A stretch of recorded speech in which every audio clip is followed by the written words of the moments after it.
down the early day one information that we got out of the Sean Diddy Combs trial. There are 12 members of the jury. There'll be 6 alternates. The jury currently consists of 8 men, 4 women. And then here's the thing. They're not sequestered. I think that's going to be a problem to me, because you're going to be allowed to go home every night with strict instructions to avoid news coverage in the trial. But you live in New York City. You're going to see whether you log into your phone or TV, but that's on them. These comments are reported to be the opening statement of the assistant U.S. attorney that is prosecuting Mr. Sean Combs. We're going to abbreviate when appropriate, but we just want to give you the absolute allegations that are bombshell allegations that you all want to hear that will come out over trial.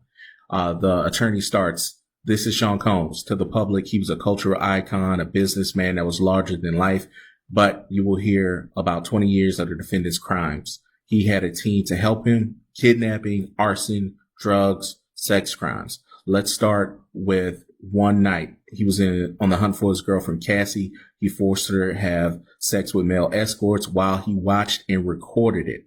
Damn. He found out Cassie was seeing another man. Furious, he set out to find Cassie and another man. He woke an employee to drive to the house, but no one was there. The defendant didn't give up. He kept looking for Cassie. When he found her, he beat her brutally, kicking her in her back and flinging her around like a rag doll. But it wasn't enough. He told Cassie he could release video of her having sex with the male escorts. He broke into the man's house and he beat and blackmailed his girlfriend. These are not his only crimes. Cassie is not the only woman he beat and sexually exploited. 20 years of crimes. He had a business, Bad Boy Records, that made him right. He relied on bodyguards, chiefs of staff who ran all aspects of his life. The group promoted his power. His bodyguards kidnapped an employee and set a car on fire, dangled a person over the edge. They delivered drugs whenever he wanted, including to women he forced to have sex with escorts. He transported them across state lines and even out of the country. Let me be very clear. This case is not about a celebrity's private sexual preferences. This was criminal. He coerced and even used violence. Along with this trial, we'll focus on 2 women, Cassie and Jane. We believe that is a Jane Doe. We will show that the defendant used lies, drugs, threats, and violence to force them to have sex with him in front of male escorts. Taking a brief break, they will hear from Cassie, and from what the assistant attorney says, you will hear from the unnamed witness as Jane. Back to the statement. He called them freak-offs, wild king nights, or hotel nights. His staff organized flights, cars, and hotels at his direction. His staff set up the room with lubricant and lighting. The staff came in with cash to pay the escorts and drugs. He made them take what he's calling MDMA or Molly and ecstasy. It made them sick, but also aroused. He directed every step. He expected the women to appear to enjoy themselves. He enjoyed himself and recorded events. Cassie apparently was 19 with a hit song. She tried to work on her music, but the defendant made her turn down many different opportunities. She recorded, but he had the final say over the music she released. There was never another album. He sat Cassie. He also hit Cassie in the head and dragged her by her hair. He stomped on Cassie's face in an SUV. By the way, some of these statements seem disjointed. This is a reporter who was there on the court, and he is trying to make his best shorthand. Back to the statements. Then made her stay in a hotel for a week to hide her injuries. He set up freak-offs as often as once a week. She spent half of her time. The defendant made an escort urinate in her mouth.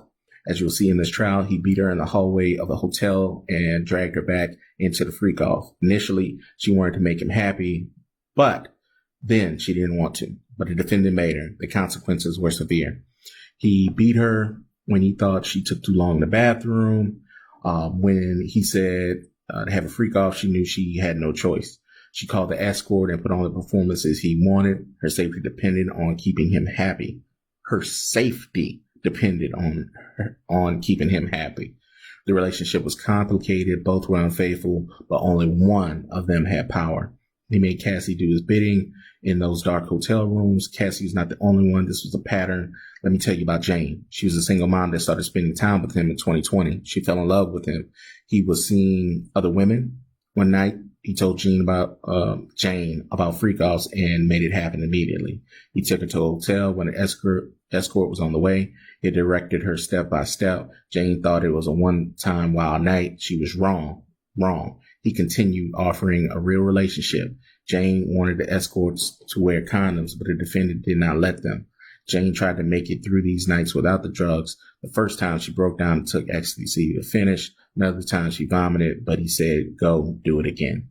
Jane found two men and invited them to join so she could choose the man she'd be intimate with. The defendant discouraged her from working. He had the power to coerce her back into hotel rooms. He threatened her with videos from those freak-offs, from what is reported to be. Not even a year ago, he went to her house. She was angry. She hit him. He became enraged. She tried to hide. She locked herself in the bedroom. He kicked it open. In the bathroom, the closet, the guest bedroom, he kicked her to the ground. He did not let Jane be. He said, you're not going to F up my night. He said, call up an escort to perform. Jane followed his instructions. His violence got him what he wanted. Cassie will tell you about the time the defendant forced himself on her.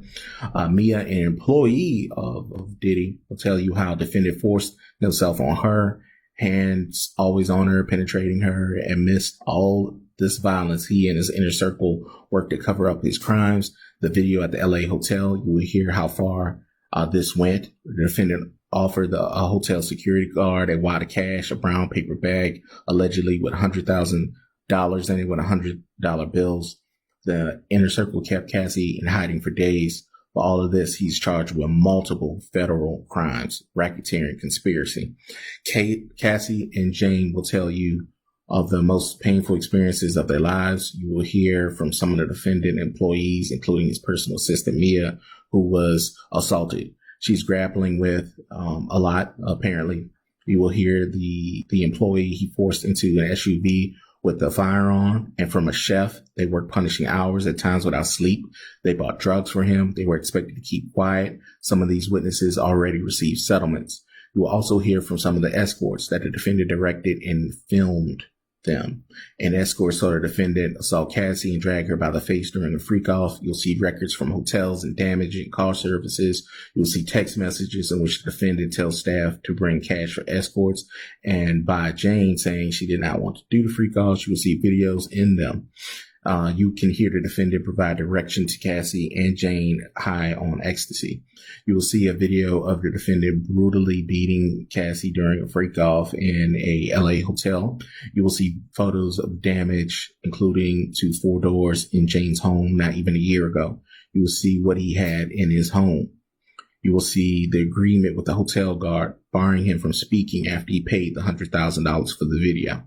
You will hear him manipulate Jane into saying she wanted it. His threats not to pay her home, text to his staff about it. I ask you to do these 3 things. Pay attention to the evidence.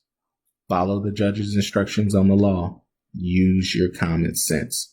And you will reach the verdict that Sean Combs is guilty. That is the opening statement from the Attorney, United States, the Assistant U.S. Attorney. We will keep you locked on the opening statements from